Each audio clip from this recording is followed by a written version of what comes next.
Morning, Radhe Radhe, জয় নিতাই বন্ধুরা। আবার একটা দারুণ পিঠার রেসিপি নিয়ে হাজির হয়ে গেছি। এই প্রথমবার চ্যানেলে উড়িষ্যার সবচেয়ে বিখ্যাত ফেমাস হলদি পিঠা।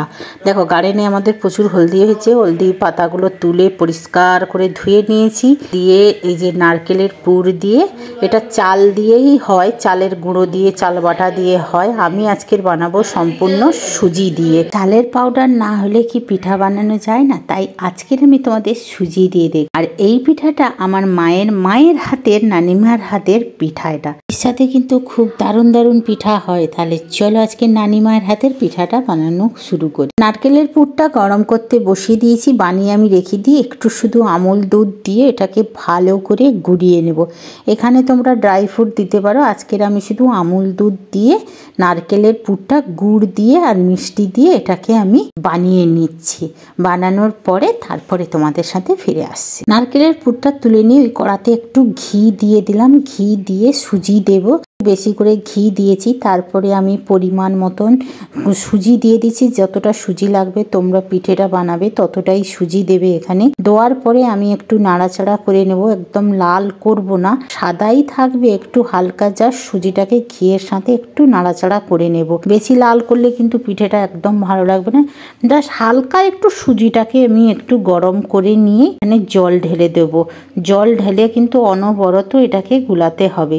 দেখো, সুজিটা আমার হয়ে গেছে। আমি বেশি লালও করছি না, গ্যাস একদম মিডিয়াম করে সুজিটাকে ভাজছি, মানে একটু নাড়াচাড়া করে নিচ্ছি। পরিমাণ মতন জল দিয়ে দেবো। সুজিতে একটু বেশি জল দিতে হবে, কারণ সুজিটাকে তো নরম হতে হবে না।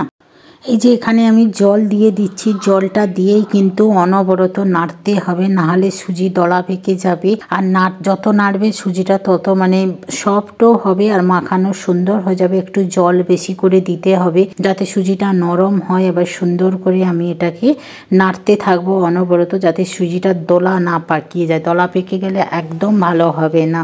এবারে দিয়ে দিলাম পরিমাণ একটু লবণ দিয়ে দিলাম। মিষ্টিতে একটু লবণ দিলে স্বাদটা সুন্দর আসে, তো এখানে লবণ দিতেই হবে। যেমন চালের দাওয়াটা তখন সুজিতেও দিতে হবে। আর কতটা সফট হয়েছে তোমরা দেখতে পাচ্ছ।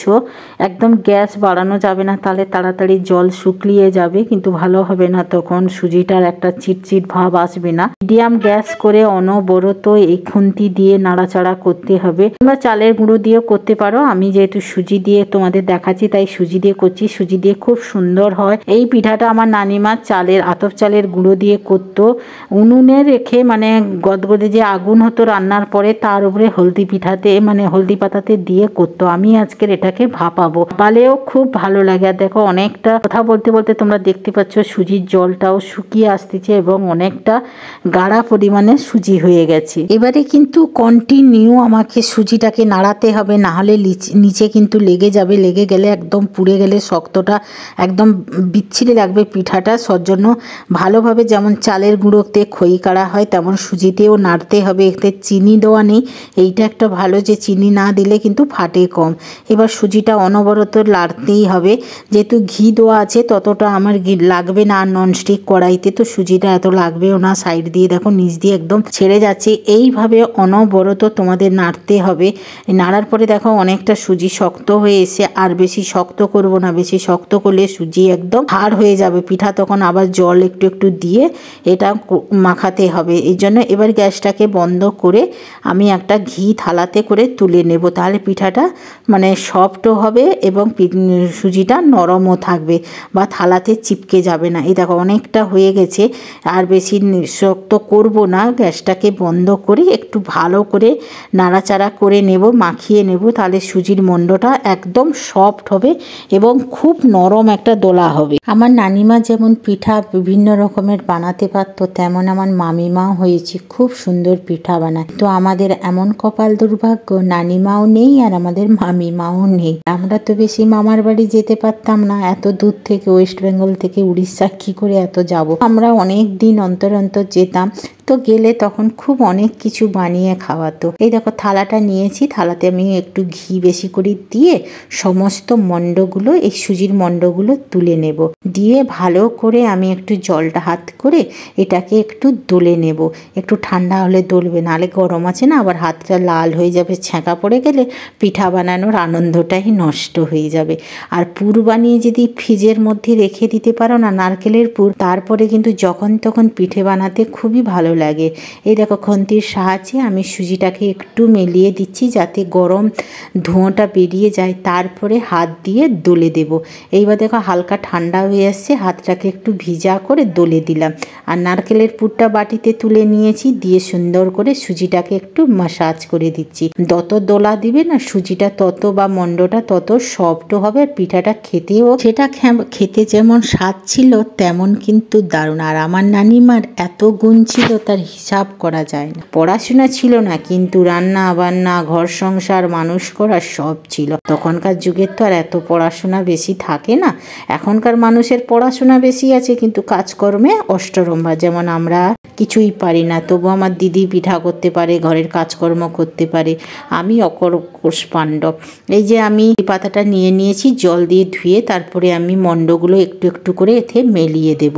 পাতলা করে মেলিয়ে দিয়ে তারপরে পুরগুলো এর মধ্যে দিয়ে দেবো। হলদি পিঠার খেতে না কি দারুণ লাগে, আর এত সুন্দর স্মেল হয় যখন বয়েল করা হয়। পিঠেটা হলদি হলদি মানে স্মেল করে। তখন তো এত ছোটোকালে খেয়েছি, এত বুঝতাম না। এখন বড়কালে না এর স্বাদটা জানার পরে না মাঝে মাঝে বানাতে খুব ইচ্ছে করে। আর অনেক দিন থেকে না আইমার কথা, মানে আমার নানিমার কথা খুব মনে পড়ছিল।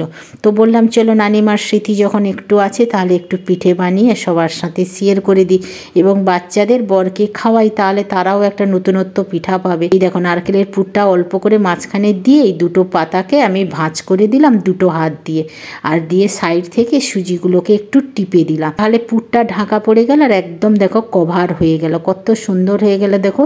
একদম ইজি পদ্ধতিতে দিয়ে এগুলো সবগুলো একে একে করে বানিয়ে নিয়ে তারপরে আমি ভাপে বসিয়ে দেবো। আমার আইমা করতো কি বলতো, উনুনের উপরে সব এই একটা একটা করে পাতা সাজিয়ে দিত। ওই পিঠেটাও খেতে কিন্তু খুব দারুণ লাগতো। যখনই আইমা থাকতো যেতাম, ছোটোকালে না আমি যখন ক্লাস 3-তে পড়তাম পরীক্ষা দিয়ে চলে গেছিলাম মাসির বাড়ি, গিয়ে না আইমার হাতে প্রচুর পিঠে, প্রচুর রান্না, প্রচুর খেয়েছি। তো এই জন্য আমার স্মৃতিগুলো সব মনে আছে। হয়তো কোনোদিন বানাই নেই, এই প্রথমবার আজকের বানালাম। জানি না কতটা কি ভালো হবে, চেষ্টা করছি আইমার মতন বানানোর। আর মনে ছিল যে কেমন করে, তাই আজকের আমি একদম কোনো না ইউটিউব না কোথাও কিচ্ছু না দেখেই আইমা কেমন বানিয়েছিল সেই স্মৃতিটাকে মনে করে করে আমি এই যে বানিয়ে নিলাম।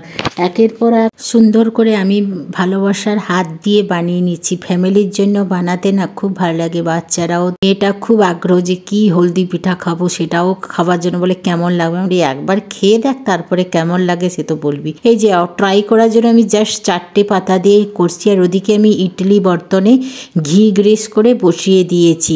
আজকের আমি ইডলি বর্তনে করব। তোমরা ছাঁচ থাকলে ছাঁচে করতে পারো, যেমন সেই স্টিলের ছাঁচগুলো দিয়ে তোমরা করতে পারো। আজকের আমি যে 4টে পাতা ইডলির ট্রের উপরে রেখে কভারিং করে দেব। জাস্ট আমি পরীক্ষা করার জন্যই তোমাদের দেখাচ্ছি যে পিঠেটা কেমন হয়। সত্যি কি সুন্দর স্মেল করছে হলদি পাতার। এই গরমের দোয়ার সাথে সাথে স্মেল করা শুরু হলো। এবারে আমি ঢাকনা দিয়ে দিলাম। যেহেতু সুজির বেশি সময় লাগবে না, এবারে আমি 10 মিনিট পরে ফিরে এসে তোমাদের দেখাচ্ছি যে কত সুন্দর দেখো কালার চেঞ্জও হয়ে গেছে পাতাটা। আর ঢাকনা খোলার সাথে সাথে যেন ঘরটা পুরো ম করছে, হলুদের একটা গন্ধ না কি ভালো লাগে। আগে ঠান্ডাটা হয়ে যাক, তারপরে তোমাদের খুলে কাটিং করে দেখাচ্ছি। এটা এখন খুলবেন না, কারণ সুজি না খুবই সফট, ভেঙে যাওয়ার চান্স থাকবে। একটু ঠান্ডা হয়ে গেলে তারপরে কেটে তোমাদের দেখাচ্ছি। এই যে আমার হলদি পিঠা বানানো হয়ে গেছে। এটা উড়িষ্যার ফেমাস হলদি পিঠা আমি বানানো শিখেছি আমার মায়ের কাছ থেকে। তো জীবনের প্রথম আজকে আমি ট্রাই করলাম, তো খুবই ভালো হয়েছে। তোমরা দেখতে পাচ্ছ যে খুব সুন্দর হয়েছে। এটা চাল দিয়ে করে, আমি সুজি দিয়ে করলাম। যারা বাটাঘাটা করতে পারবে না তারা সুজি দিয়ে করতে পারো, আর একবার ট্রাই করে দেখো, অসম্ভব সুন্দর লাগে। আর স্মেলটা হচ্ছে কাঁচা হলুদের স্মেল আসতেছি। যখন বয়েল করছিলাম তখন পুরো ঘরটা হলুদ হলুদ গন্ধ করছিল, খুব ভালো লাগলো। আর হলুদ খাওয়া তো ভালোই জানো শরীরের পক্ষে, তো তোমরা ওটা বানিয়ে খাও। আর আমাকে তোমরা এই হলদির পিঠার রেসিপিটা দেখলে এবং নিজেরা বাড়িতে বানিয়ে খেয়ে আমাকে কমেন্ট করে জানাবে যে কেমন লাগলো। আর হলদি পিঠার স্মেলটাও খুব সুন্দর। তাহলে আজকের মতন টাটা, বাই বাই, জয় নিতাই, শুভরাত্রি।